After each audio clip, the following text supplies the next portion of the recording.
Change, it's inevitable in all of our lives, but how does unwanted change affect us? That is what psychologist and podcast, her name is Maya Shankar. She explores in her new book through people's personal stories. The stories are great, and scientific insight. The Other Side of Change is what it's called. It debuted at #2 on the New York Times bestseller. You're right, Matt. A round of applause. You can buy it right now by scanning the QR code on your screen. We try to make it as easy for you as possible.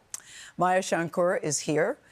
She joins us along with CBS News chief correspondent Matt Gutman, whose own personal story of change is featured in the book. Welcome to you. Welcome to you, too. Thank you, Gayle. Good to be with you here. So great to be here. I am glad you're here because what I like is that you said change is not one size fits all. It happens to all of us. And what you did, I thought, so beautifully in the book is that you gave so many different stories of change, most of them devastating, but there's something that's relatable for everybody. So it's inevitable, but why are we so afraid of it? Because change doesn't necessarily, you say, have to be a bad thing. Yeah, I think there's so many reasons, but one of the biggest reasons is that change can threaten our self-identity. I experienced a version of this when I was a little kid. I was an aspiring concert violinist. Yes. I was studying at Juilliard under Itzhak Perlman, and then a hand injury ended those dreams in a moment. And there was something so curious about my grief. I found that I wasn't just grieving the loss of the instrument, I was also grieving the loss of myself in this deeper way. And it was through that I learned it can be quite precarious to anchor too much of ourselves, too much of our self-worth to the things that we do, because life can take them away in a moment. And so I've learned since then that anchoring our self-identity not simply to what we do, but to why we do that thing. In my case, emotional connection was at the core, at the heart of my love of the instrument. And just because I lost the violin didn't mean that I lost what led me to love it in the first place. Yeah, and you're also still you. Yes, Matt still Gutman, you. You are chapter #3. You are chapter #3. And you said the change that happened to you forced you to reimagine your own life, your own identity, your personal sense of self, your personal sense of worth. And I like the part where you talked about ruminating. You started thinking all the negative things and anxiety in your life. And it was overwhelming. Yes. And I think a lot of us experience that excessive rumination. And so for me, my issue was anxiety and panic. And it became nearly completely debilitating. And I came to this crossroads in my career where I decided, like, either I figure out panic or I get out of network television completely. Because I can't keep doing this. It was that bad. I was so miserable. Yeah, I was just unhappy. And so I leaned on the thing that I knew best, which was reporting. Yeah. Okay, I'm going to be my own guinea pig here, and I'm going to talk to everybody. I'm going to try every remedy. Some of them I wouldn't try at home. But one of the things that actually really helped, and this is how it relates very much to Maya's book, was I reached out to evolutionary psychologists because I was like, I am broken. Yeah. There's something genetically wrong with me that makes me broken. Why do I have panic? And why do we have panic at all if it's so bad for us, so unhealthy, so painful? Yes. And so I spoke to these evolutionary biologists, and they said, no, you've got it all wrong. Panic and anxiety is actually adaptive. It helps humans survive. You're actually normal, Matt. I'm like, oh, I'm normal. That's great. I don't feel so bad. I'm like, okay. And that completely reframed the way I thought and my relationship with panic and anxiety.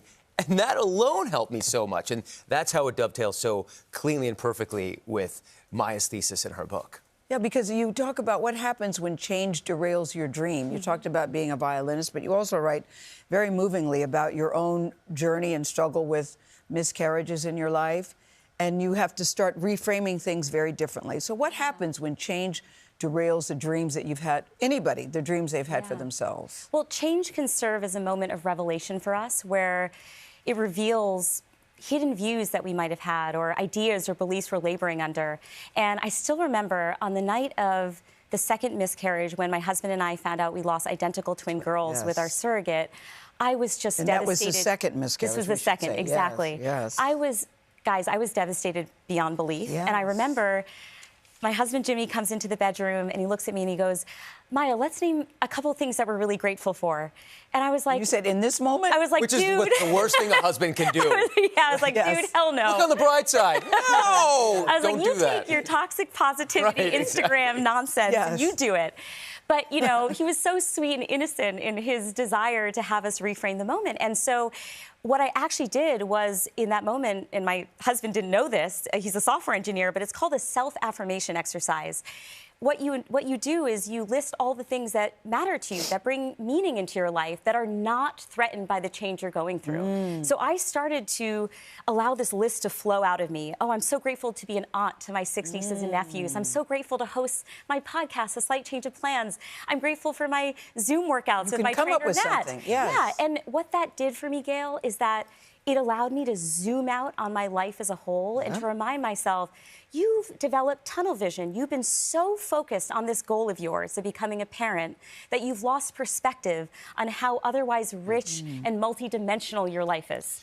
So I think a lot of people at home will be watching and thinking, well, like, my mother, my uncle, my cousin, it's hard. They've been stuck in their ways their whole lives. It's hard to make real fundamental change in a personality. Yes. So how much of us can be changed? Yeah, so the thesis of my book is that you can change your beliefs, your perspectives, your capabilities as a result of the hardest moments that you go through in your life. And so the people that I interviewed for The Other Side of Change, they're not happy that they had to endure what they endured. I mean, they went through heartbreak and illness. Who would invite that into their lives? Right. But they're deeply grateful for the person they became as a result of their change. They tapped into newfound courage and clarity, renewed relationships with their family, a newly secure attachment style, just new ways of seeing themselves and the world around them. And so my argument is that when a big change happens to us, it can also lead to lasting change within us. We become different people on the other side of change. Yeah, and it can be better. And you also lay out in the book, I love you have a change survival kit at the end. Because all the stories are relatable. Even if they're not something you're going through, you can understand it. Thank you both, Maya Shankar. Thank you, Matt. I'll see you upstairs. Thanks a lot. Thanks so much. The Other Side of Change is on sale right now. Again, scan the QR code on the screen to buy it and hear more personal stories of unwanted change and how to unlock your potential during very uncertain times. A lot of us feeling very uncertain these days.